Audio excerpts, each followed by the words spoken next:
Hi, I'm Cecil Maranville, and you're listening to Verse by Verse. Many people today champion being free, by which they mean that they consider themselves free to follow their impulses and their whims without any sense of constraint by an outside authority. Anything goes, anything in grooming, in entertainment, in relationships, in lifestyle. How did our world come to think this way? The answer is found in today's episode. This verse tells of the Roman world of millennia ago, but as we will see, the past explains the present. The first chapter of Romans describes an intellectually developed but morally impoverished world. It was a world guided by deep-thinking, well-educated philosophers whose life choices were self-indulgent, decadent, immoral, and depraved. The verse we want to look at is Romans chapter 1, verse 21. Because although they knew God, they did not glorify him as God, nor were they thankful, but became futile in their thoughts, and their foolish hearts were darkened. Paul was writing about cultural leaders of the day. They were in no way part of the Christian faith. How then could they know God? The Bible shows that God must call or draw a person before he or she can know God and become his son or daughter. Jesus said, "No one can come to me unless the Father who sent me draws him." You find that in John 6, verse 44.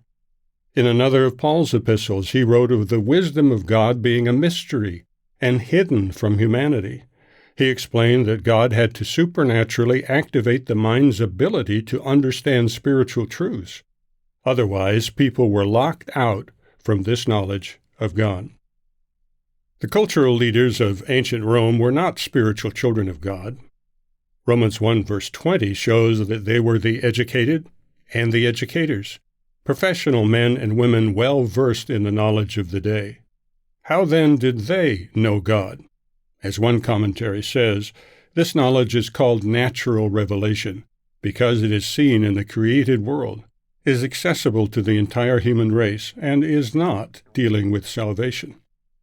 They knew that there was a supreme designer merely from seeing the evidence of his design in every aspect of creation.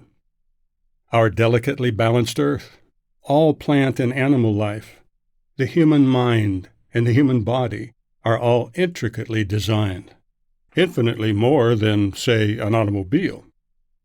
Yet no intelligent person would look at a car and conclude, this complex machine just happened to come together out of nothing. Paul's point is that no intelligent person could look at the creation and fail to know that it has a creator. The key to understanding their world and ours is what they did with that knowledge. Romans 1 verse 21 tells us that they made two choices. First, they did not glorify God as God. And second, they were not thankful to God. To glorify God as God would have meant acknowledging him not only as the Creator, but also as their Creator. If you acknowledge God as your personal Creator, you recognize his preeminence over your life, over your views, over your opinions, over your thoughts. Anyone who truly glorifies God as his Maker would consequently submit to God's direction in life. Likewise, that person would also be thankful to God for life itself and for the innumerable benefits that God gives every moment of every day. The more thankful a person is to his Creator, the stronger his or her personal relationship with God will be. The choices those societal influencers of whom Paul wrote brought about two distinct consequences. First, they became futile in their thoughts, that is, their imaginations, their reasonings, their speculations.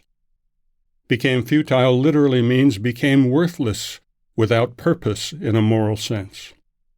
The second consequence is that their foolish hearts were darkened. Foolish means morally senseless or undiscerning. In plain language, they lost their moral minds. Note this summary by theologian William Barclay. What did the sinner do? Instead of looking out to God, he looked into himself.